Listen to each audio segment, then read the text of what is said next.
Yeah, just wonderful to be here and hear all about the community projects. And I'm loving this That's fancy a cuppa idea as well. I'm inspired to actually start that in the local community here in Portugal.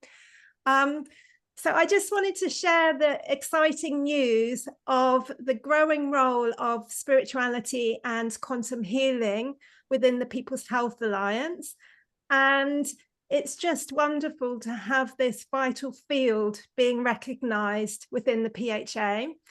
Um, at the moment, we are in the process of creating a landing page, which will be for all kinds of resources, including articles, videos from healers and teachers who work in this field. So once that's up and running, there'll be just so many resources and so much inspiration for you all to connect in with.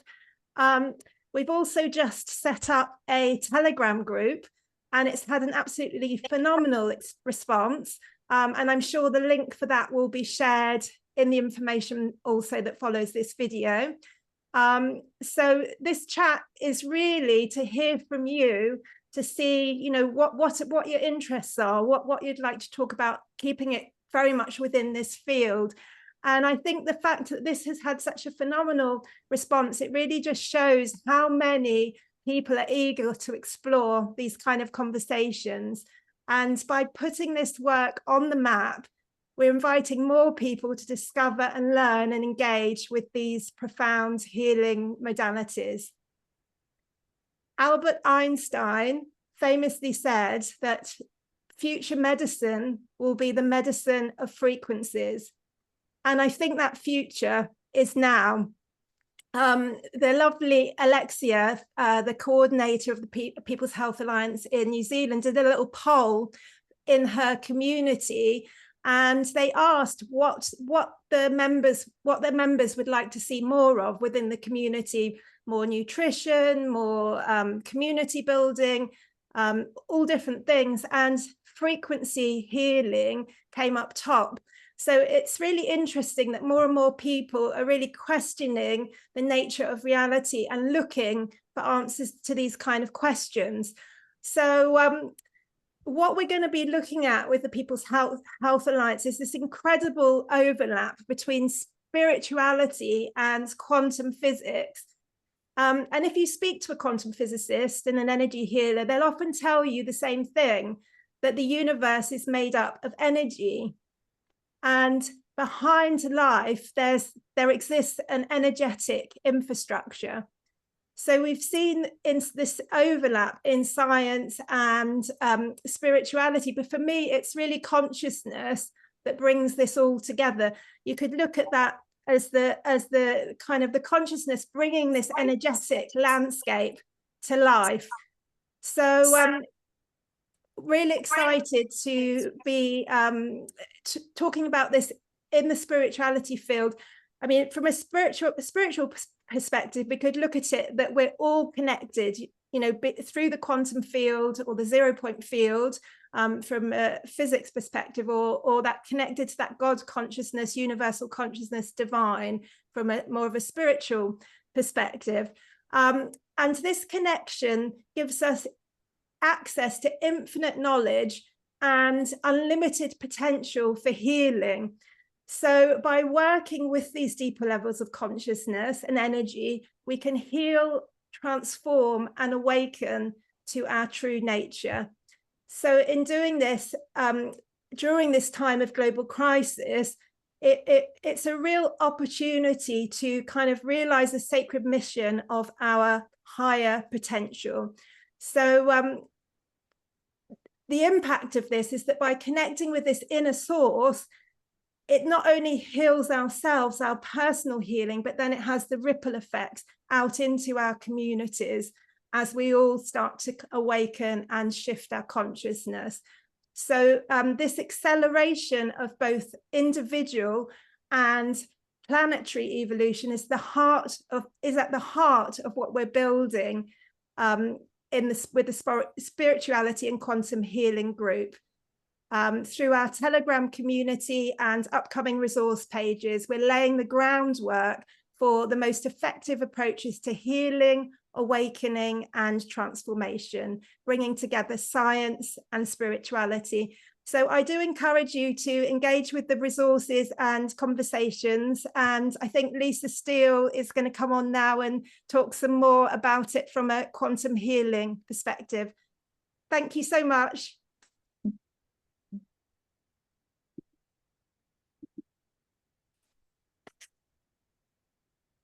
Hello, everybody. Can you hear me? Thank you, Sarah, and lovely to be here. Some very friendly faces. Because I didn't hear Sarah Chave's speech before, the beauty is that a lot of what she has said is what I was about to say too. So this is the connectivity. So I'm going to hop through some of the points that I was going to talk about. And I think what I'm going to do is just kind of ground it, land it, make it practical. And from my kind of day-to-day perspective, working in a holistic clinic in Hampshire and experiencing this evolution that is going on, to the point that whatever we think can be. And I suppose my journey has been from training as a naturopathic physician for 30 years, from a educational standpoint where we were trained in biology and chemistry and biochemistry and physics, but the energy field was pretty much contained to traditional parameters of homeopathy, flower essences, acupuncture, radionics. And what the last 15 years have done is there's this evolutionary breakthrough into technology, which has taken subjects that we studied hands-on, which were slow, laborious, fascinating, but took enormous time. They took energy, they took research, and as a one-to-one person, you know, there was few people that could access that. But what the technology has done now, it's transformed the speed and the communication and the education to a much wider audience internationally. So this is a really exciting time to be alive.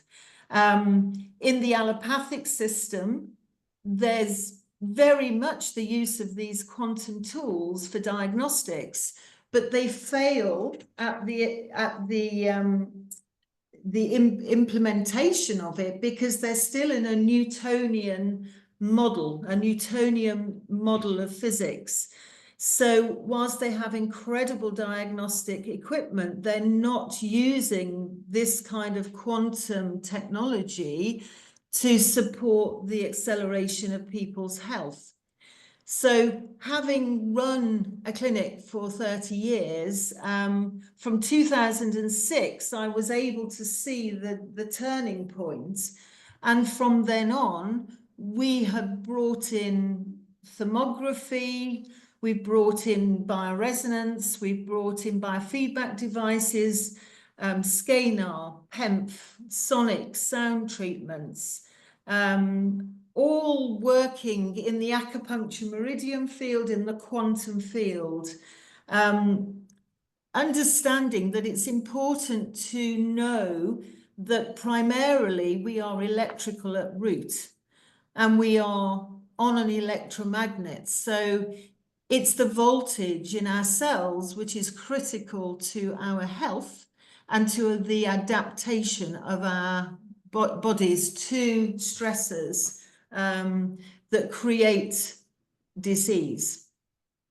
We now know how to look at the brain and its electrical system, to interpret symptoms like depression and anxiety. We now know how to look at how that interfaces with the autonomic nervous system and the central nervous system. We now know how to do neural repair through quantum field technology.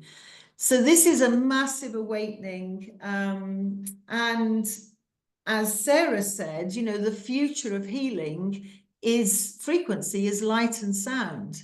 The whole concept of quantum is you know, the smallest discrete unit of a phenomenon.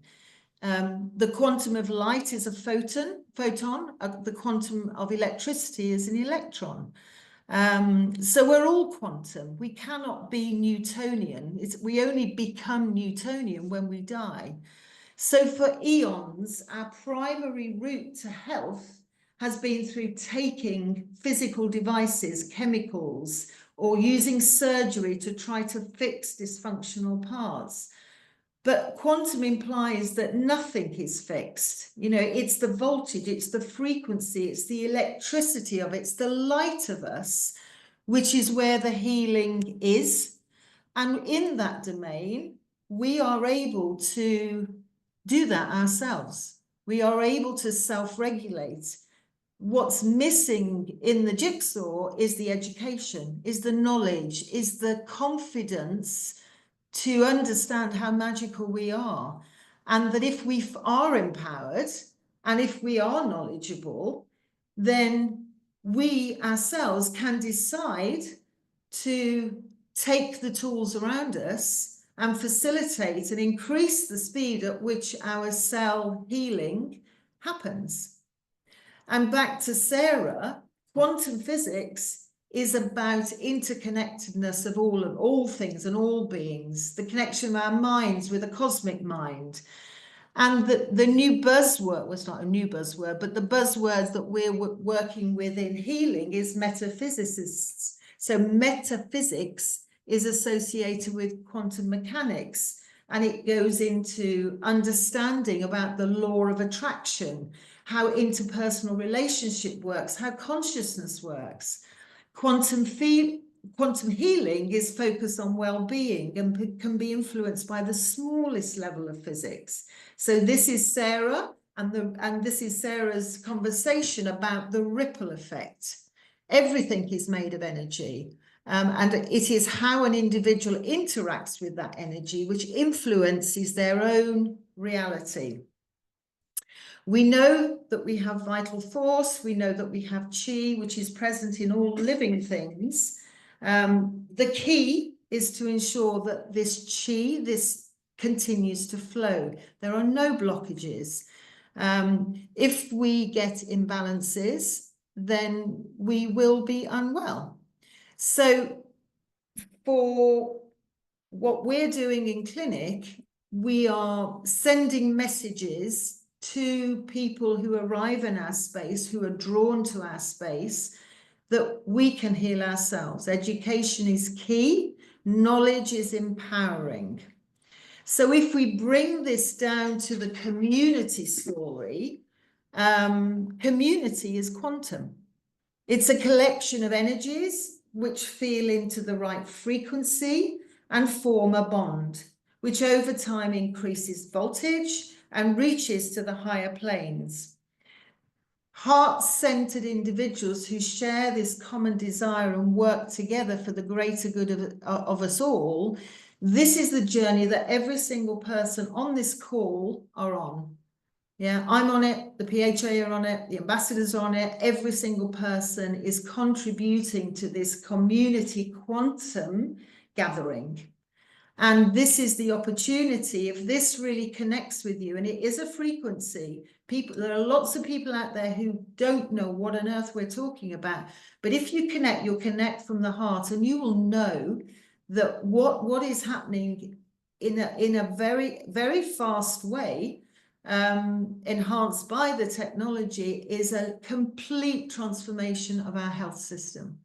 And we will be supporting a new project which will launch this year. It will be focused on enabling everyone on that frequency to learn, to be able to access, to be participating in the metaphysics of the future. So I really encourage you, if you're resonating, and everybody that's been able to talk about this tonight, which is a phenomenal group of people, all ages, all genders, and wonderful, wonderful. this is the time to step in, you know, empower yourself. And by doing that, everything will change as it is meant to be. So if you're keen to get involved, we'll happily onboard you into this dynamic space, which never is fixed and keeps on continuing with a vital force of momentum. Thank you. Amazing. Thank you, Lisa and Sarah. And for me, it just really does reinforce the message that we need to engage youth. We need to engage the youth in this. Yeah. They are the metaphysicists of the future that we're looking to train. And oh gosh, I wish I was 30 years younger and I could start again, because it's just phenomenal and it's so exciting what's coming. So yeah, there's lots more of this to come. I'm going to move on because it's 9 o'clock and you've all been very patient. We've been waiting to speak to Dr. Tess Lawrie, and just to say, you know, it's always been key to PHA and our growth that we collaborate and make great partnerships. And we're delighted to say that we're now working with the World Council for Health and Dr. Tess Lawrie, and I'm delighted to introduce you tonight. Thanks very much. It's really such a pleasure to be here and to just listen to all these amazing initiatives that are all part and partners of PHA. So thank you very much for inviting me. And I have some of my colleagues here as well, Nick and Francesca, I see in the room. So I'm glad that they are here. And if you do see them in the room and you're not familiar with World Council for Health, you'll see the logo of World Council for Health is a hand and a heart, and then it's in a big pink apple. So so that's our logo, and it's about community standing up for taking responsibility for health, and also you know, the apple is not only nutrition but it's wholesomeness. You know, it's about returning to a way of wholesomeness that we seem to have lost along the way. So this partnership with PHA is really wonderful and a real blessing, because we formed, I think, more or less the same time when, you know, all the COVID nonsense broke out. And my background is in medicine and research, and I was working as a consultant for the World Health Organization, and obviously they were doing everything that was not evidence-based, and it was clear that there needed to be an organization that could stand up and counter the deception, the lies, and terrible policies they were recommending. And so we stepped up into that space, not necessarily intentionally as an alternative to the WHO, but just to reach people, because we were a grassroots organization like PHA, and we were at the time comprised of lots of different health organizations around the world saying, what can we do? And we said, well, let's just stand up, do our own COVID protocols and things, and let the people know how they can help themselves. But this evolved in a way. So just like, I just want to say that, just to emphasize, we're a coalition of grassroots organizations. So we're not a new hierarchical institution like the WHO. We've especially had to think, you know, strategically how we model ourselves, because we certainly don't need any more of these bureaucratic concentration of power, top-down organizations. We need grassroots organizations. So we did a very, you know, our approach was very similar in a way to PHA, gathering up organizations around the world and across disciplines as well. So we have media organizations, we have police organizations, holistic health organizations, activist organizations, and so on. So not just medical organizations. And we now have, I think it's more than 250, and they're across 55 countries.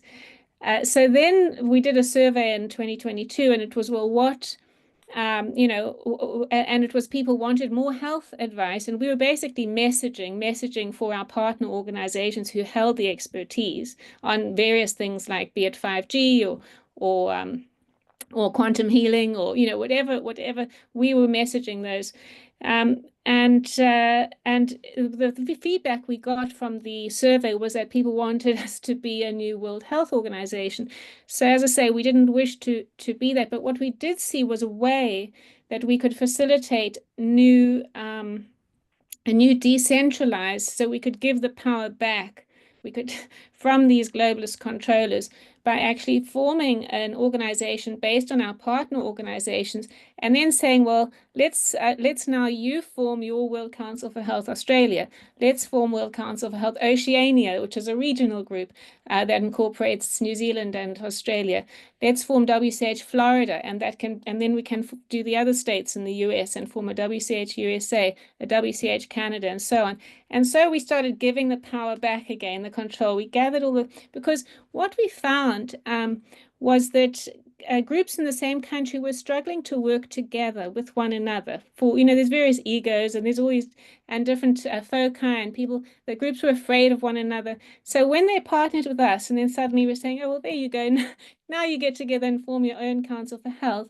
It worked really well because the glue that we were using to get groups to work together were these Better Way principles, which came out of a conference we held in 2022 called the Better Way Conference. And it was very solutions focused, and we looked at science and media and law and, integrative health and so on.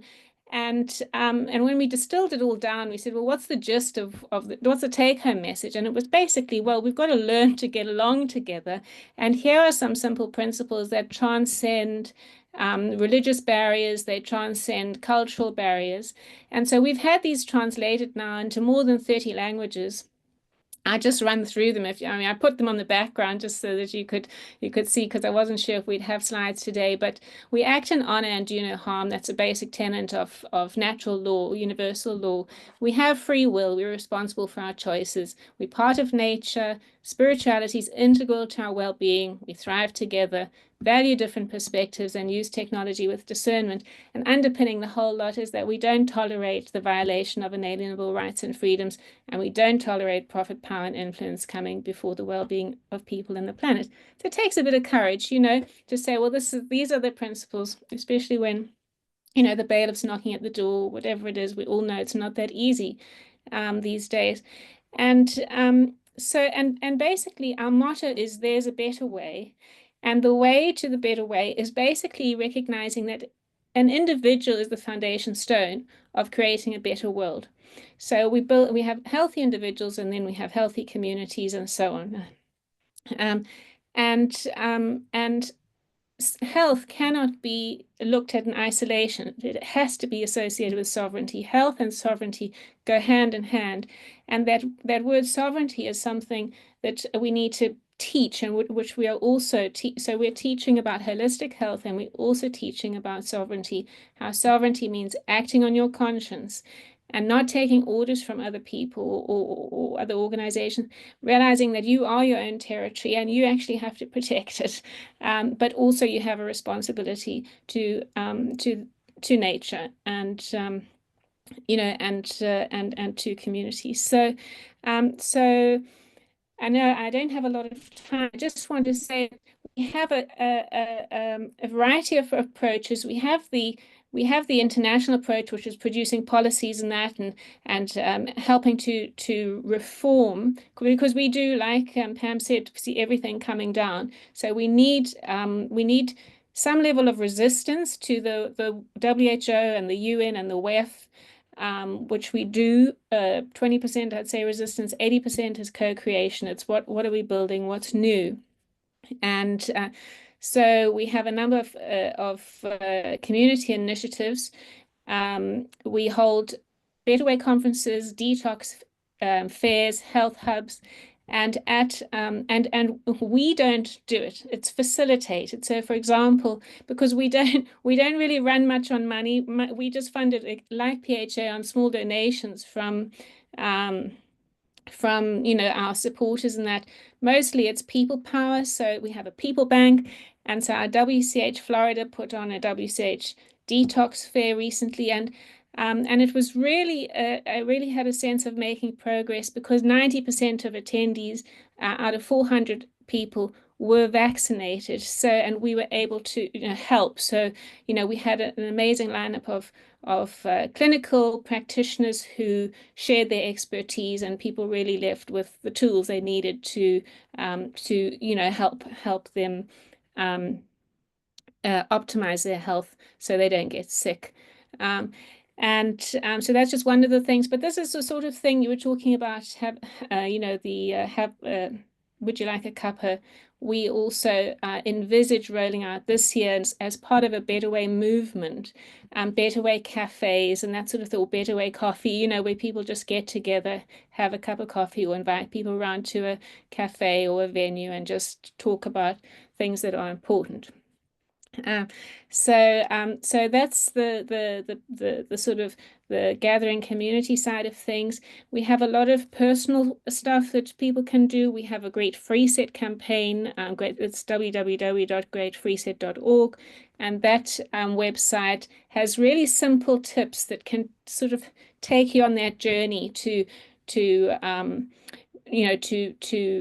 sustaining yourself with your own food, or detaching yourself from your mobile phone, escaping the digital dungeon, not shopping at supermarkets, all of those things that people don't realize keep them trapped in this system of exploitation.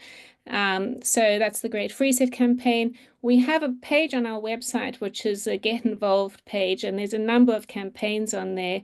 Another campaign that we're rolling out this year, well, we have rolled out, and obviously these things are all slow, but is a Pass It On or Spread Love campaign, because the streets are so bleak and there's so many people you can see are just so down at the moment, and with hand hearts, we find, we took these to Florida, and at the end of the 400 people in the hall holding their hands up like that, because this is a way of saying thank you. It's a way of saying hello. When you're in the car and there's somebody scowling at you because you've taken a wrong turn, and you just say sorry or something, it has multiple uses. You can hail a taxi very easily in London, I discovered. So this is something that we feel transcends. It's a universal symbol. It can be used in Japan, in Australia, in Peru, and everybody understands it. So it's a way of communicating when communication is difficult, and there are all sorts of barriers to why people may or may not see you. So it's a way of cheering people up, and we've been getting the people who've been making these are the grannies in the nursing homes. So, and they've been delighted. I can't seem to give them enough felt. So it's a really great way of getting the elderly together with young people.